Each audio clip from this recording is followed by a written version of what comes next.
प्रति अनुवादे. असो ऐकणारे सर्व परमार्थ प्रेमी राम भक्त त्यांच्या चरणी नतमस्तक होऊन सेवेला प्रारंभ.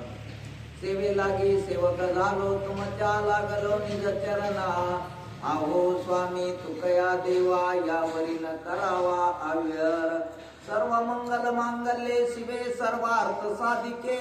शरण त्र्यंबके गौरी नारायणी नमस्तुते. रेणुका मातेला वंदन करून एडे वाकड्या शब्दामध्ये कथेला सुरुवात करतो. कथा अशी आहे की राजा रावणाला बरोबर प्रभू रामचंद्राचं युद्ध चालू आहे. लंकेमध्ये युद्ध चालू असताना राजा रावण त्याचा बंधू जो असणारा कुंभकर्ण आहे आणि कुंभकर्ण हा निद्रिस्त आहे, कारण त्याने वरदानच मागून घेतलं. त्याला पाहिजे होतं इंद्रपद, परंतु आता इंद्रपद कुठं मिळत असतं का? सहजासहजी काहीतरी युक्ती करून त्याची जीभ चाचरली म्हणा. ब्रह्मदेवाने काहीतरी युक्ती केली. इंद्रपद मागताना त्यांनी निद्रापद मागितलं आणि 6 महिने झोप आणि 6 महिने जागृती. आता हे 6 महिने झोपल्यावर पुन्हा उठत असतं का कुठं? अनेक नाना युक्तीने जे असणार त्याने प्रयत्न केले, परंतु तो कुंभकर्ण काही जागृत झाला नाही. भागवत सांगितलं तो किती घोरत होता, काय होता. आता त्याचं वर्णन नाही, फार हे अतिशयोक्तीचं वर्णन आहे. परंतु त्यांना ती उर्वशी जी असणारी आहे आणि ती स्वर्गातली जी असणारी आहे, स्वर्गामध्ये त्यांना जे असणारं स्थान आहे, अशा प्रकारच्या आणि तिला जे असणारा त्याची झोप मोडण्यासाठी नाना युक्ती केलेल्या आहेत, परंतु तो काही उठत नाही. भूतिभूतात्मा परात परा तुझे निसत्ता प्राण प्रचार. निमेषोत्मेषांचा व्यापार तुझे निसाचार चालतो. अप्सरा सांगते. आता या स्वर्गामध्ये जी असणारी अप्सरा गेलेली आहे आणि अप्सरा सांगू लागलेले आहे की हे भगवंता, स्वर्गामध्ये गेल्याच्या नंतर भगवानाचं जे असणारं वर्णन ती करू लागलेली आहे की हे भगवान, सर्व जे असणारी सत्ता तुमच्या हातात आहे. तुमच्याच सत्तेने सर्व जे असणार सगळं वेदाला बोलायला, वेदाला बोलणे, सूर्याचं चालणं, वाऱ्याचं जे असणारं चलन वलन आहे, निमेषानिमेष म्हणजे पापणी जी असणारी आपली कोणाच्या सत्तेने, तर ती भगवंताच्या सत्तेशिवाय जे असणारं काहीच नाही.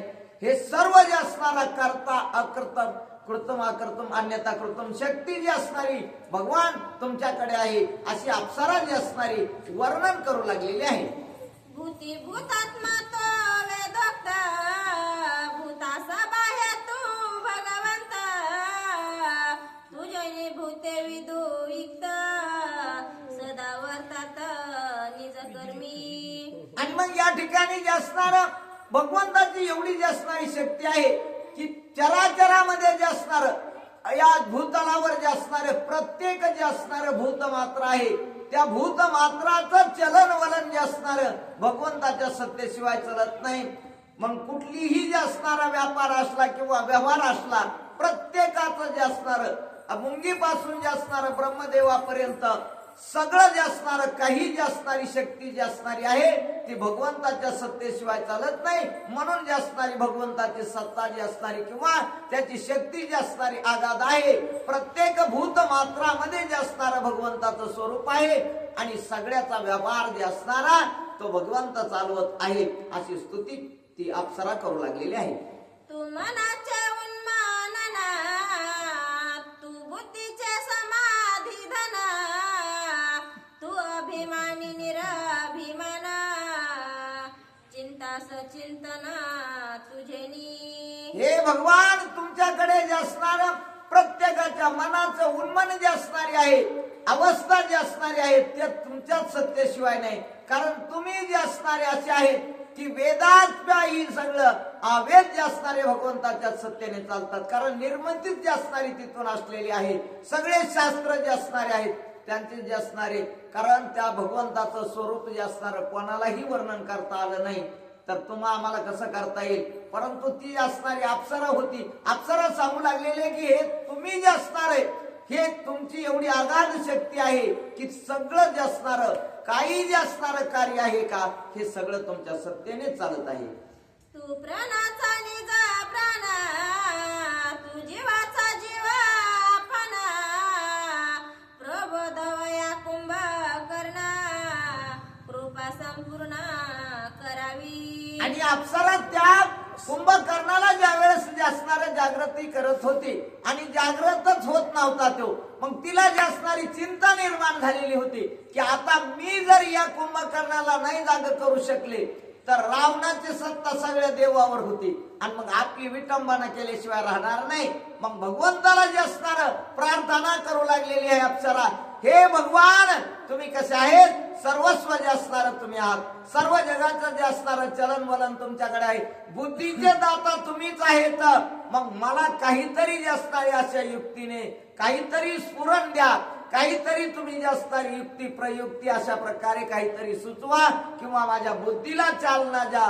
क्या बुद्धीचे वैभव अन्य नाही तुझे, एकाकी शिवराजे सकळ सिद्धी. मग बुद्धीचं दाता कोण आहे तर भगवान विष्णू आहेत. हे भगवंता मला काहीतरी युक्ती सुचवा की जेणेकरून हा कुंभकर्ण जे असणारा निद्रिस्त आहे तो जागृतीवर येईल आणि तो झोपेतून जागा होईल, अशी काहीतरी युक्ती सुचवा.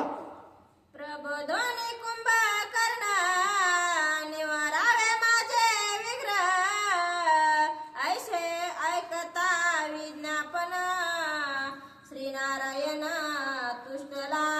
आणि अशा प्रकारे जे असणारे, कारण भगवंताला अनन्य भावे शरणच गेल्या तर भगवान जे असणारा प्रसन्न होतो, अन्यथा होत नाही.